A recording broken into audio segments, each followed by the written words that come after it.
The Working Lunch, Cincinnati business talk that keeps you in the know. Nat tries that for lifestyle around the city, and the Rebound Rundown covers every corner of the college basketball scene in the tri-state and beyond. This is The Crown, built for Cincinnati. First word for your morning sports, the Working Lunch for business that hits home. Nat tries that for lifestyle around the city, and Rebound Rundown for college hoops. This city deserves its crown. Watch, listen, subscribe.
New drone deal at CVG, a charge of too large for the fast lane, and go bags, go boxes, go pantry. Let's do lunch.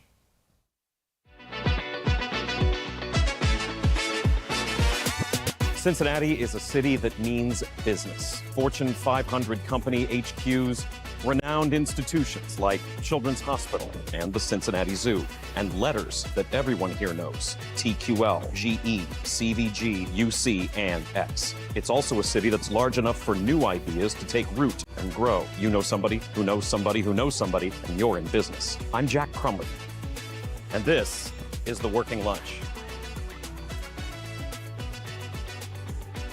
Hello, welcome to The Working Lunch. I'm Jack Crumley. How you doing? How was your weekend? This is our hour-long business show here on The Crown, where we bring you updates and stories about what local businesses and companies are up to. We bring you exclusive interviews with local leaders and CEOs, and we try to squeeze in a bite to eat before you go back to face the afternoon.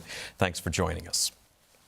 Cincinnati Business Headlines, presented by First State Bank, built on belief and committed to doing right by our communities. First State Bank offers checking, savings, and mortgage services all from your phone.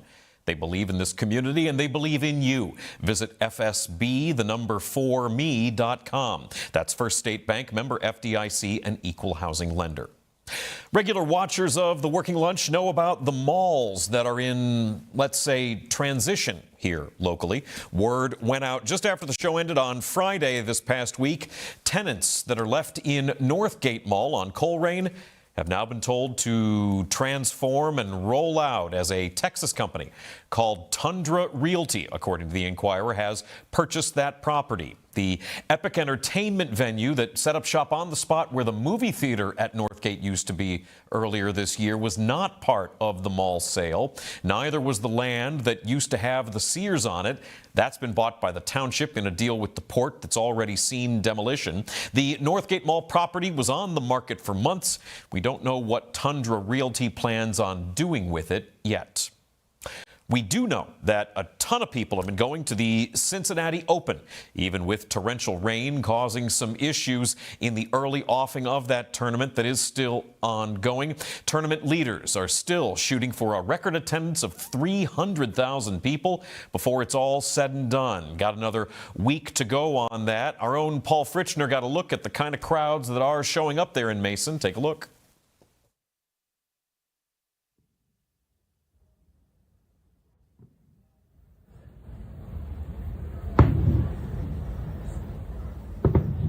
That's cool. Those are the fireworks from Kings Island going off, of course, as they're trying to play tennis there in Mason. Boy, look at it. There's a packed house there. Very cool stuff. Last year's tournament that debuted $260 million worth of renovations drew 285,000 people. They're looking for 300K this time around. The Cincinnati Open runs through this Sunday. Shifting to soccer. What is this, first word? The Business Courier has the design out for a new athletic complex for Cincinnati United Soccer Club. They are planning for Goshen Township. You can see the plan there. That's part of the presentation to township trustees that was made earlier this summer. About 24 acres just off of State Route 28. That'll have a new 400,000 square foot field house, along with grass fields, training areas, office space, and more. Cincinnati United SC helps kids of all ages play soccer in this region. It is an FC Cincinnati partner, as you might imagine, and it's also involved with MLS Next. The club has been working to raise just over $1 million for phase one of this plan in Goshen. They are looking to break ground on it later on this year. We do have some accomplishment news on a Monday. Love talking about stuff like this. Doctors at the Christ Hospital recently performed the first in the state electrophysiology procedure using the FDA-approved dual energy ThermoCool Smart Touch FS platform. And by that I mean the ThermoCool Smart Touch SF platform. Very technical. That's a first in the state and only the fourth in the country. It happened at the Christ Hospital's Mount Auburn campus earlier this month. This is a heart procedure that uses that new device that Christ calls a game changer when it comes to dealing with heart rhythm patients. It gives doctors and surgeons more flexibility in choosing what type of energy is best for the patient's heart rhythm needs. That's, again, first in Ohio, only fourth in the country. Nice job. A new partnership between CVG and Sinclair Community College has now been forged. It's still in development to develop and test uncrewed aerial systems, UAS, better known as drones. They've signed an MOU to collaborate on this deal. CVG's innovation team going to utilize the college's nationally recognized aviation centers, faculty, and researchers for this pair up.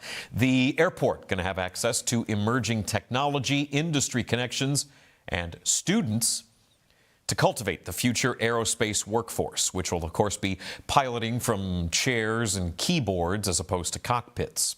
At the same time, Sinclair students and faculty going to have the opportunity to observe and test ideas in a real-world aerial environment. Think delivering supplies in hard-to-access areas, getting a specialized technician to get from one spot to another at a remote job site, or being able to check out storm damage just minutes after a disaster before it's safe to have manned aircraft up. That's exciting stuff, too. Can't wait to see what that partnership develops. In the business of fun, got a little bit of perspective to give to you. Of course, Cedar Point is America's rock and roller coast. Up the road in Sandusky, it's owned by Six Flags, same as our own Kings Island. Something that's become very popular at parks like this over the last decade or so is being able to pay to not wait in line for a ride. Different names for it at different parks, but in the case of Six Flags-owned properties, it's called Fast Lane. At Kings Island, a season-long Fast Lane pass is going to run you $699, and that's actually with a discount. You can see it there on the right, discount of $500. That's the add-on for a season pass for next season. Of course, you're still paying for the season pass itself. There are meal plans and other add-ons involved with that. That $700 to be allowed to cut the line is with a $500 discount, also a $10 processing fee. But the reason I'm bringing this up for perspective is I want you to know how much it costs to pay for that same thing at Cedar Point. There we go. Same category there to the far right, 2 Gs. That's double the price of this year's Fast Lane at Cedar Point. Cleveland.com reports that the company also recently closed a loophole that had allowed some pass holders to buy all-season Fast Lane products at other Six Flags parks for less money and then use them at Cedar Point. That loophole's gone. This is wild to me, but it is a supply and demand thing. People are willing to shell out to not wait in line. And if it's the kind of thing where a lot of people are buying the Fast Lane, that's just called waiting in line. Cedar Point has a bigger reputation for taller and faster and crazier roller coasters than Kings Island does, but we'll see if paying an extra $2,000 for Fast Lane access is the right price point up in Sandusky. If you're a fan of gas station sandwiches, there's a new Sheetz on State Route 122 near Union Road in Middletown. There has been a bit of a growing competition in this area with the fuel up and grab a bite industry, as Wawa has been challenging hometown mainstay UDF for the last few months. It all comes after Pennsylvania-based Sheetz opened up other spots in Franklin and Springboro as it expands west. This is the closest one yet to Cincinnati proper. So the good news for people in Middletown looking to get a barbecue brisket pizza and some Ohio Lottery scratchers while they're putting 40 on 5 have reason to celebrate. More Sheetz locations are expected in the tri-state in the coming months. Jack's Big Bite is where we focus on one particular story or topic in our community, a community we believe in with our partners at First State Bank. Stop into one of their local branches or visit online, fsb4me.com, to access all the helpful tools and services at First State Bank, built on belief and committed to doing right by our communities. For today's Big Bite presented by First State Bank, we're talking about the effort to fight hunger here, specifically in northern Kentucky. It is a persistent issue, especially in rural areas, but there is a lot that's being done, especially when it comes to feeding children. Here's the overview from Feeding America, those northernmost counties you can see there in Kentucky. in the light green show a food insecurity rate of between 10 and 13%. Nearly 14,000 people are food insecure in Boone County alone. It's closer to 22,000 in Kenton County with the higher population density, and it's about 12,000 food insecure in Campbell County. Just a little south of those three northern Kentucky counties in the darker green, about 15% food insecure in each county there. And as far as what SNAP provides, 62% of Kentuckians who are food insecure are below the SNAP threshold, but 38% are above it. So they're still short on food, but they don't qualify for those federal SNAP benefits. And that's a key thing to remember in all this when I'm speaking with today's guest who we're going to have on, Beth McIntyre, the executive director of Go Pantry in Florence. People are stretched thin.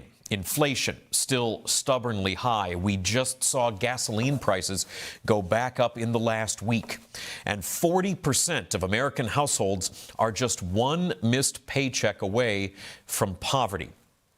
You can see that stat. It's 1 in 5 kids in the U.S. with food insecurity. In Kentucky, it's more like 1 in 4, and that's some information from Go Pantry's website. Go Pantry is a faith-based nonprofit that helps get food to kids when they need it. Go Pantry's work specifically focuses on feeding children when they don't have school, providing at least one meal for 5 days out of the week. Much of the way they do that is with Go bags and Go boxes. Take a look at this. How to properly pack a weekend to-go bag. First, we start with our heavy items, such as a canned good items such as ravioli or spaghettios. Next, we move on to yogurt. Be sure to stack the tops together so they don't get punctured by pencils and students' backpacks on the way home from school. We then continue down the line carefully, placing each item in the bag. We end with our lightest items.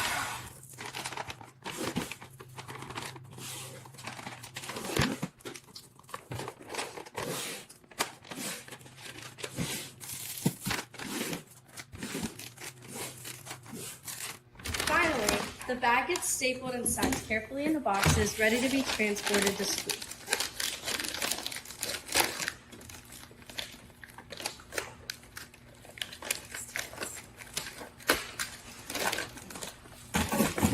Thank you for watching our video on how to properly pack a weekend to-go bag.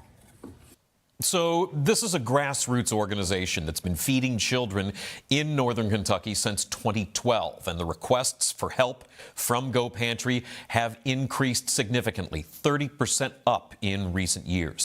1,300 kids in more than 100 schools across 11 districts in 6 Kentucky counties are all getting weekly food support from Go Pantry. Taking a look at some of their impact report just from last year, 41,000 Go bags packed for weekend food, more than 13,000 Go boxes. That's food for longer periods of time, like, say, spring break. They're packed with over 750,000 pounds of food for northern Kentucky kids as the result of nearly 150 community food drives. That is a growing need that's being filled with constant work, a constant need. That's your Big Bite. We're going to find out more about what Go Pantry is doing in this community with Executive Director Beth McIntyre when we come back. You're watching The Working Lunch on The Crown. More to come.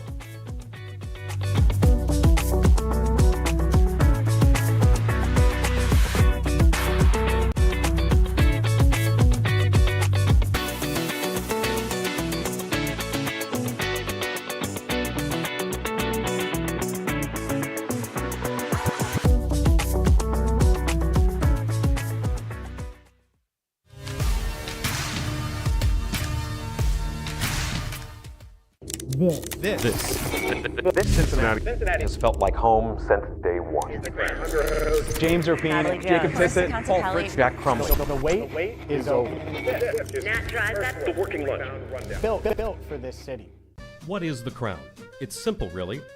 Authentic Cincinnati entertainment. Not hot takes from a studio 3 states away. Not national noise pretending to know this city. Rather, bringing a voice to those who call the Queen City home. Where can I watch The Crown shows? Join us live from 7 to 11 a.m. for First Word and 12 to 1 for The Working Lunch on RESN. No live TV? No problem. Stream and interact with all of our content on major podcast, broadcast, and streaming platforms. The Crown is Cincinnati. Loud, passionate, competitive, proud. From early morning sports debates to the business leaders shaping the riverfront, to the fans, stories, moments, and culture that make this place move. Live shows, podcasts, documentaries, digital content built from Cincinnati, for Cincinnati. This is The Crown.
Our beliefs matter. They're reflected in our words and actions. At First State Bank, we believe in treating people well, and have since 1884. Listening, caring, looking out for each other. It's what people deserve. It's what a real local bank does. While lots of things have changed over the years, our belief in you hasn't. First State Bank, built on belief.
Welcome back to the Working Lunch. I'm Jack Crumley, joined now by Beth McIntyre. Beth, you are the executive director of Go Pantry in Florence.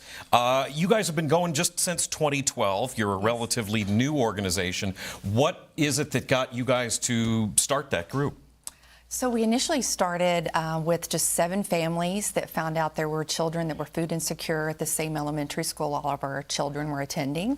I like to say Go Pantry is a nonprofit. We didn't mean to start. Wow. Yes, so we just started helping those 7 kids. And then from there, we quickly learned, as some of the stats that you previously stated, Kentucky, we rank 8th in childhood poverty. There are a lot of other children that needed our assistance. So Laura Domanchich and I were 2 of the ladies a part of this, and so we decided to start the nonprofit. So this was really, this started as a grassroots thing. You saw half a dozen kids that just didn't have enough to eat. How did you find out about what their situation was? Mainly through the school. We were volunteering in the school, and we went to our school principal and said, is there really, because we were dumbfounded as well, are there really kids in this school that need assistance? Yeah. And she said yes. And she knew us. Once you start helping a child, you have to continue to help. So she allowed those 7 families to help those 7 kids initially in 2012. And then we applied for our 501c3 around 2014-15. And then obviously it's grown from there.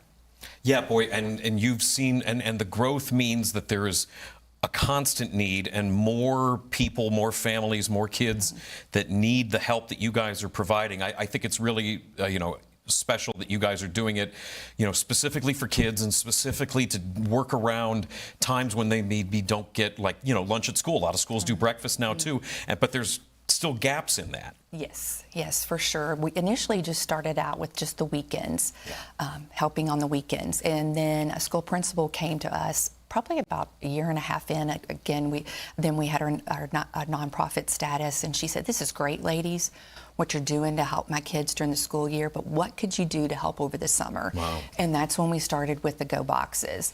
And we started helping initially with those boxes in the summer. We send out 3 in June and 3 in July. And then we started helping at Christmas break and spring break with the boxes. So pretty much any time the kids aren't in school and they can't get that free lunch and breakfast, we're trying to assist them with food, either with our Go Bags for the weekend or the Go Boxes over the longer breaks. So in terms of that sort of growth, starting in 2012 with 7 kids, that's very personalized help. Yes. And then finding out that there is more need. Hey, what else can we do? Hey, what else can we do?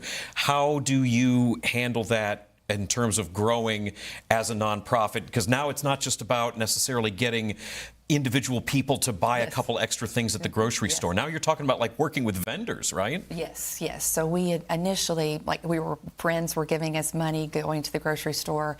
And once we got our 501(c)(3) status, luckily a lot of churches help us in our area, businesses, sports teams will do a food drive for us, what have you. So we had almost 150 food drives in 2025. Yeah, that's just in one year. I was really blown away by that stat we had right at the end there. 150 food drives just in one year by just other groups that want to help. Right. So Sarah Connett is our volunteer lead, and she will get Sarah at gopantry.org. She'll get you your food drive ready. We have bins, we have signs. We'll let you know at that time what do we need most, because we are serving kids and we never give children anything that's expired.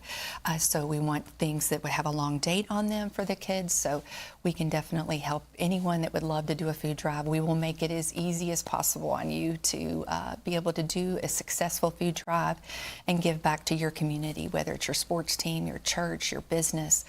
We will take care of everything for you. And I would imagine that because it is such a grassroots organization, you guys are, you're volunteer fueled, you're running pretty lean on this, I would imagine. But I would imagine that also means you get to really see the results, right? You get to, if you don't directly interact with the kids, maybe some of your other volunteers do, you guys get to see the results of what you're doing. Right. We call it the hidden blessing at Go Pantry. We are a faith-based nonprofit. So initially, when Laura and I looked into this, starting in our basement, how are we going to do this? We were just trying to feed those 7 kids, right? And then as we started growing and doing that, people came alongside us to help us. So it has been, but the blessing for us is to see people on fire for helping their community, and that need inside of us that to be the hands and feet for Jesus. And so that has been the hidden blessing that we found in our community. There's a lot of good people in our community that want to help, and Go Pantry gives them this avenue to help kids in our community because they're in this situation of no fault of their own. And it's wonderful to be able to see that. Again, we call it our hidden blessing. You guys, because again, we're talking about the growth and the expansion that you guys have seen. That means now you recently announced a new warehouse. I think we've got some images of the new warehouse space. Congratulations on this. This is a huge step as far as now having this much larger space to be able to have a launch pad for all these different schools and all these different kids you're helping. What does it look like? What does it feel like to look at that picture? Well, it's very humbling. Again, we went from a basement to a church, and then we worked with another nonprofit that allowed us to rent some space there, Master Provisions, to a warehouse that was about 5,000 square feet to now we're in over 11,000 square feet in this warehouse. So it is very humbling, but we can't do this without an amazing community that wants to rally around us and help us feed these kids. So when we look out in that facility, We're very thankful for it. Last summer was very, very difficult, sending almost 9,000 boxes. It was next to impossible. We knew it was time to move. We were because you needed the space. Oh yes, we were storing off-site in at least 3 different other places in order to meet the need. And this summer, we had plenty of room to move around, and we were even recently able to bulk purchase ahead of time because we had another organization that was offering half off, already reduced prices. Oh, wow. So we were able to stock up on many of our most needed items. We would have never, ever been able to do that last summer. So it's been really wonderful to have this space, and we're very excited and thankful to God to have this great, amazing space. Well, and the efficiency too, the being able to, because you were just talking about having multiple locations and how inefficient that is when you know what the work is that you need to do. Is there also like a little bit of a reputation element too, where now that you're in this warehouse, like that maybe gives you a little bit of cred amongst these other individuals and different groups that you're working with? Yes. I think when people see on our board or on our supporter wall, all the businesses, all the churches, all the individuals, it is kind of what I call positive peer pressure. There we go. Yeah, that's the better way of saying it, for sure. Yes. So if you want to be able to be helpful and really help a grassroots organization that is helping children in our community, we'd love to have any of these businesses, churches come and partner with us. So in terms of the different partnerships and the work that you guys do and sort of the constant need for volunteer work and certainly also funding, in addition to the food drives you guys do, this coming Saturday there is a big party with a purpose. This is an annual fundraiser that you guys do. First off, that's a series of some pretty impressive sponsors that you've got right there. Tell me about Party for a Purpose. So it is our annual fundraiser that we do at Turfway. It's from 6:30 to 10 this Saturday. We're very excited about it. We'll have, as of now, over 300 guests there to attend. And we have a bourbon raffle. I'm told it's a pretty fancy bourbon. It's the red Blanton's. The 8 of those that spell out Blanton's.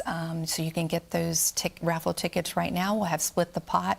Our team has worked tirelessly on our silent auction, which will be live tomorrow. So even if you're not there, you can help us by buying a bourbon raffle ticket, Split the Pot, or bidding on some silent auction baskets and maybe getting those donations up as well. So we would love And that's all at gopantry.org is the website. That's got everything on it. Yes, go from there and scroll down and you'll see our brightly colored Party for a Purpose logo there, and you can click to buy those raffle tickets and look at our silent auction. I want to ask you, too, about the idea of, fundraising. We have a lot of nonprofits on this show, and certainly the constant challenge of figuring out creative ways to make sure that the coffers are full so you guys can fill up kids' stomachs in a poetical way there.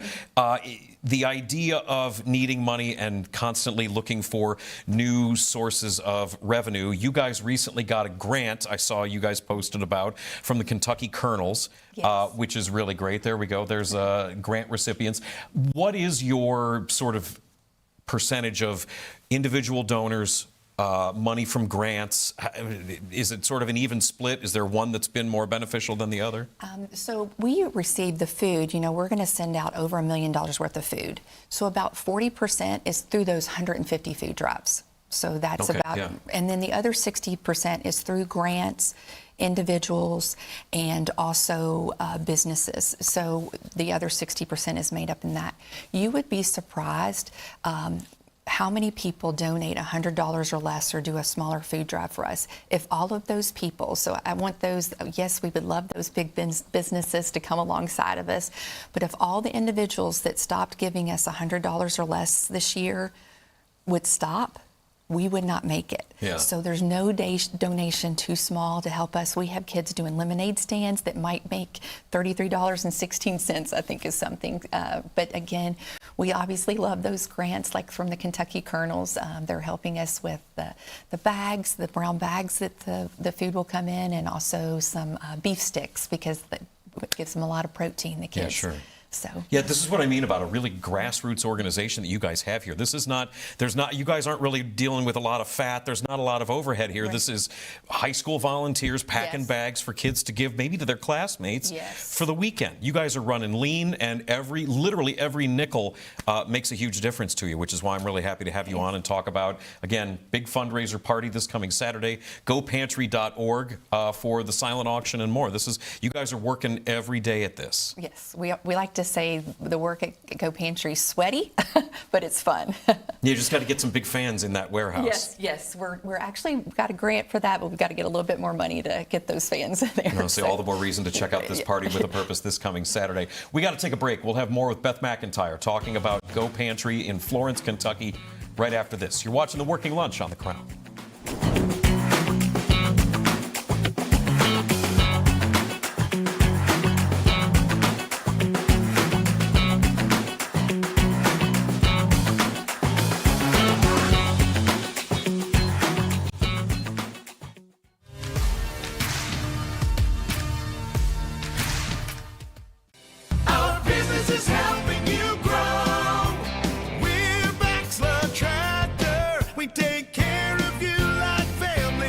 We've been growing since 1946. As your Kubota dealer, our focus is to help you grow today and into the future. Stop by one of our locations today, visit with our folks, and see our entire lineup of Kubota products. Our business is helping you grow. Bachelor Tractor.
Okay, who are you? Well, you have a First State Bank checking account, so you'll be getting cash back whenever you use it. Oh.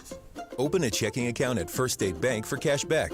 First State Bank, built on belief. How did you get in here?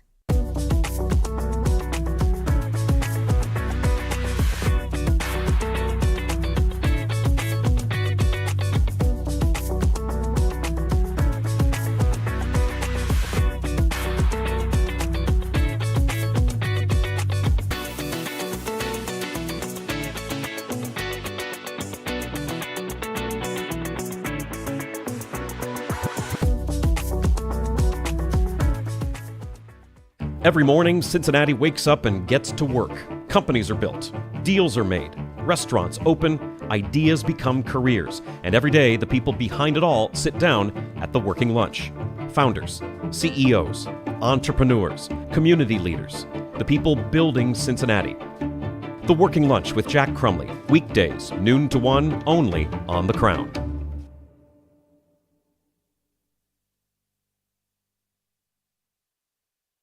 On the radio here in Cincinnati. Cincinnati has always felt like home. Right here on the Crown Network. Out and about in Cincinnati, bringing you these stories that you need to hear in the Queen City.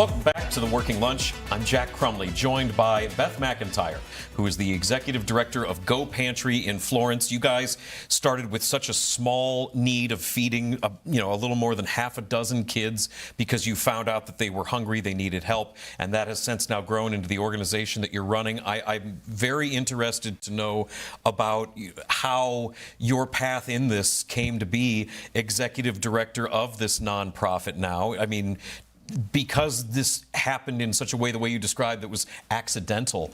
Going to school to become the executive director of a food charity may not have been the plan. No, definitely not.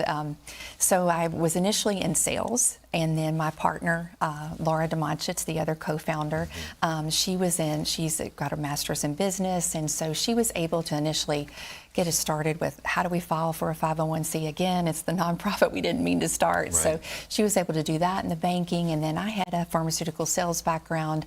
A degree was actually in teaching and biology. And where'd you go to school? I went to Transylvania University down in Lexington. Right on. Yes, so I started with that, and I like to say I was not afraid to ask for things, so I would go out and knock on doors and ask for whether it was food or boxes or whatever we needed to get these kids the food that they needed. So. I think that's interesting, the idea that you went to school and you've got this sales background, and the way that the skills that you learned on that are fueling your work in a nonprofit now, arguably the opposite of sales.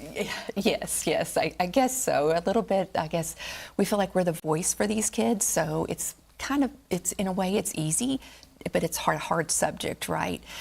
It's easy to identify. Nobody wants a child to go hungry, so that's an easy thing to tell somebody about, right? But it is a hard subject. We don't want to think about that. We would drive our little routes to school, to our churches, to our grocery store, and we don't want to think about that there's kids that are truly food insecure in our area. So as part of the sales, we're here to tell others about this need, and that we need their help to feed these kids. Has that been difficult for you, as far as the idea that this is something where there is a constant need, there's a constant hunger, and emotionally having to sort of process that and work that into the pitch all the time? I mean, was that a challenge for you specifically? Yes, I did grow up with a single mom, so I kind of understood the background a little bit. People are really trying, and like you mentioned earlier at the beginning of this, they're just one paycheck away. Yeah. There was a lot of love in my family, but we didn't have a lot. So I really identify with the kids and making sure that these families feel loved and cared for, and they're given the best that we can in this community, to make sure that when they come in on Monday or come back from a longer break, they're ready to learn that all the obstacles that we can take out of the way, especially food. That in America, we have enough food. It's just getting it to the kids that need it. And thankfully, again, I keep saying this, but our community supports us so that we can do that. Yeah. Have you found that in terms of finding kids that do have the need, how does that happen, where the kid gets on the school's radar in some way and then the school reaches out to you? What's the process? So the process for receiving help from Go Pantry is to go through your school. So you would contact your local school and let them know that you truly do need food assistance.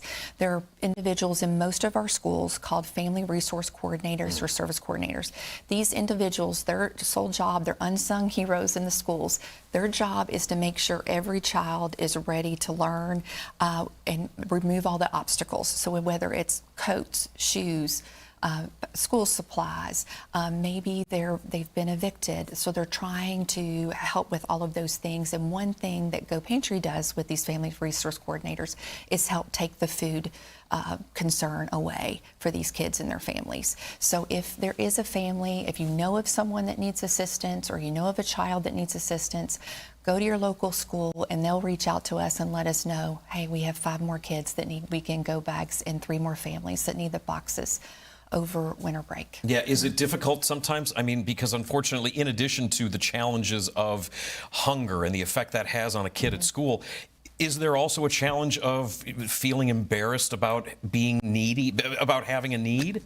Yes. I mean, nobody wants to have to need anything, right? We all want to just get up in the morning and take care of everything we need to take care of for our families, but we all need help at one point. Sure.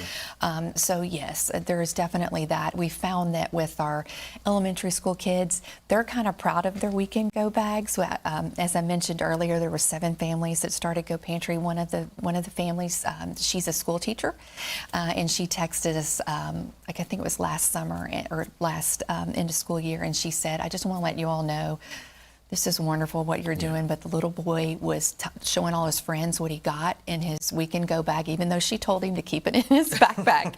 But he was showing all his friends, and he said, "These are amazing," and then went on to brag about his Christmas box and the food that he got.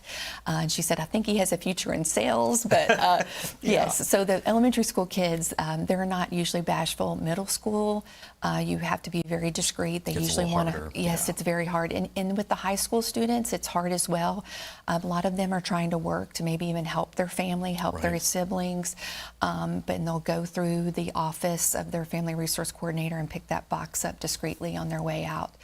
So there obviously is some embarrassment there, but the schools work really hard to provide dignity for these families because we want them to come when they need help. We all need to feel that it's okay to ask for help. And so especially with food, this is something that we can get to the school and they can receive this help that they need. I think it's also noteworthy because you guys are based in Florence and you've got that new warehouse on Empire Drive.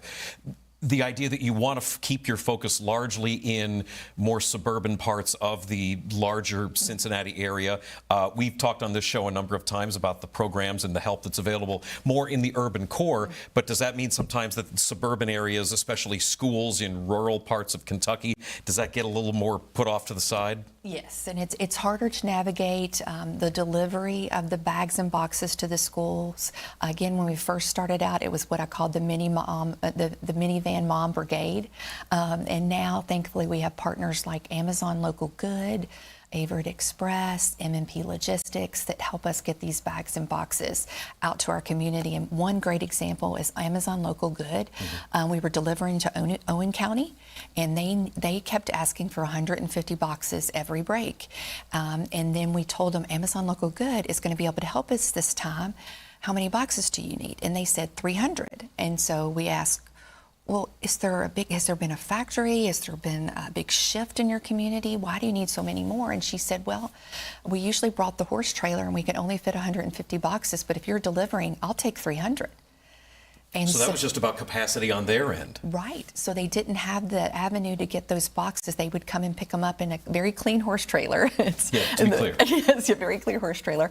And take them down there. And Amazon Local Good, through that one partnership, doubled the amount of families that we could help over that break. I mean, that's amazing when you take the logistical part of it out and get this food to the families, because that's why it works so well at Go Pantry. We're going to the local schools where most families are at least within a few miles of the school because they're going there every day.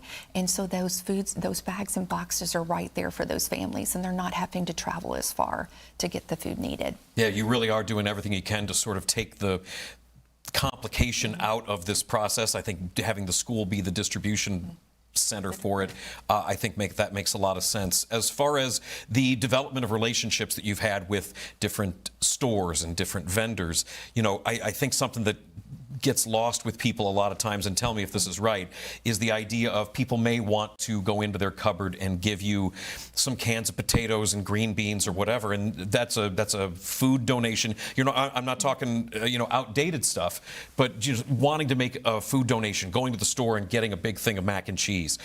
Whereas, because of these relationships that you've developed, the purchasing power that you've got just with a money donation really can make things go farther. Yes. I mean, if you think about it, we're going to put out 8,000 to 10,000 fruit cups every month just for our weekend go bags. 8,000 to 10,000 applesauce cups. When we go in to purchase, we have much stronger purchasing power with our vendors when we're ordering 2 or 3 months at a time. right? So we can stretch your dollar much farther with our vendors when we're given the financial donations. We still want you to do those food drives as well, but definitely the financial donations. If you're wanting to stretch your dollar, we will gladly make sure your dollar is well used with our vendors to get the best price we can. And which again, so the Party with a Purpose is this coming Saturday at Turfway Park. That's going to be a way for people to, I mean, there's a really opportunity there. That's a big annual fundraiser. There's a real opportunity there to really check a lot of boxes for you guys. Yes, we would, again, like we mentioned, you can do the raffles, the split the pot silent auction, but you can also donate there through the link there or on our website, and we'll get those much needed fruit cups and applesauce cups out to these kids. One other thing I want to ask you about, because we've talked about, you know, sourcing the food, and we've certainly talked about the money that sort of fuels the organization,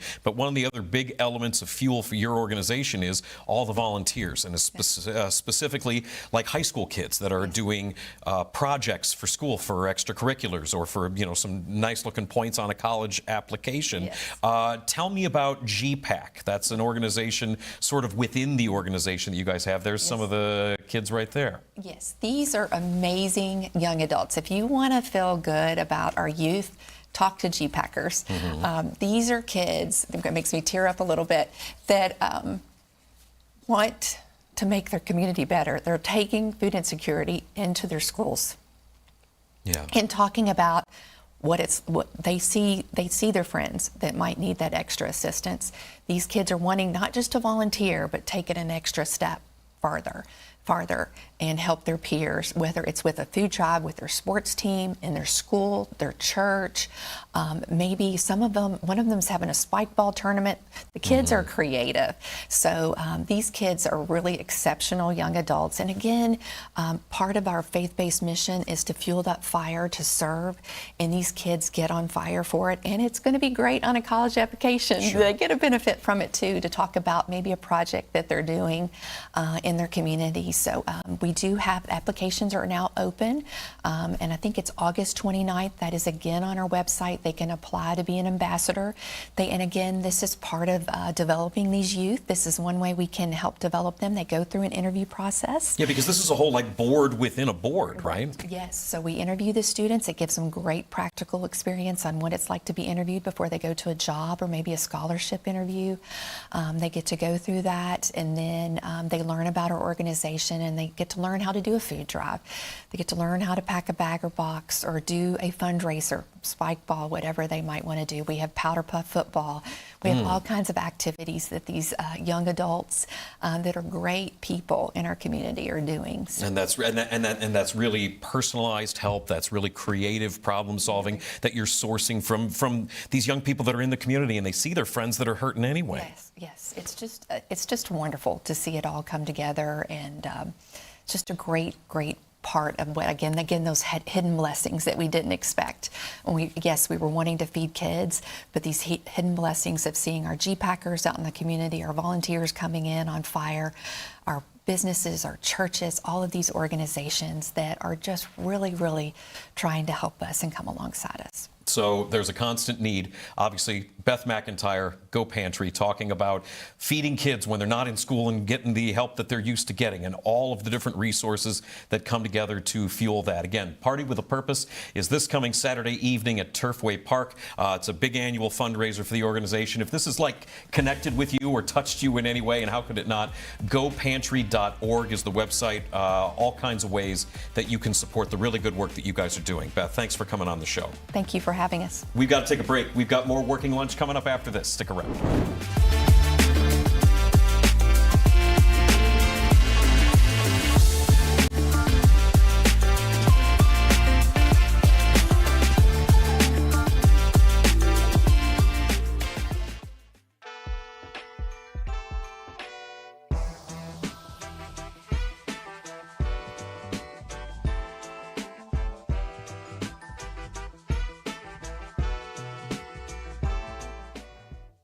The Crown has you covered. Start your day with First Word, Cincinnati's only morning sports show. Power through midday with the Working Lunch, Cincinnati business talk that keeps you in the know. Nat tries that for lifestyle around the city, and the Rebound Rundown covers every corner of the college basketball scene in the tri-state and beyond. This is The Crown. First Word for your morning sports, Nat tries that for lifestyle around the city, the Working Lunch for business that hits home, and Rebound Rundown for college hoops. This city deserves its crown. Watch, listen, subscribe. Cincinnati sports fans are the best. Loyal, passionate, second to none. This city lives and breathes sports, and now it finally has a morning show to match. I'm James Rapine, and this is First Word, the only morning sports show in Cincinnati and the place where every day starts.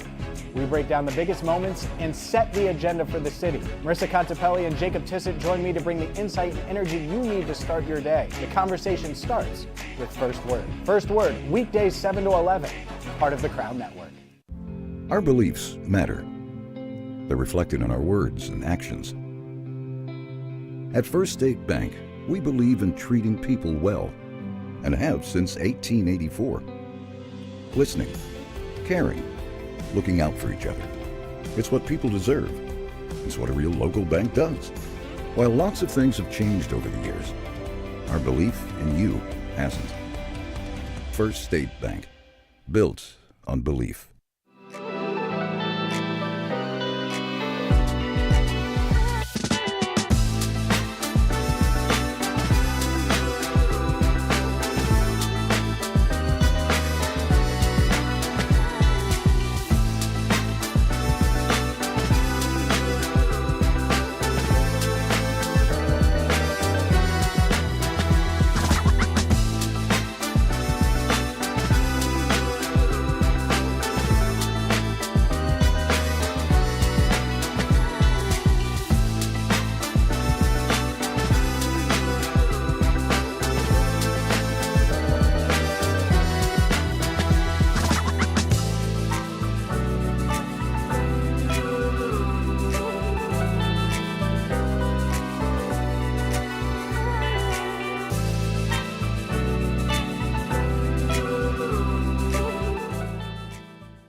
On the radio here in Cincinnati. Cincinnati has always felt like home. Right here on the Crown Network. Out and about in Cincinnati, bringing you the stories that you need to hear in the Queen City.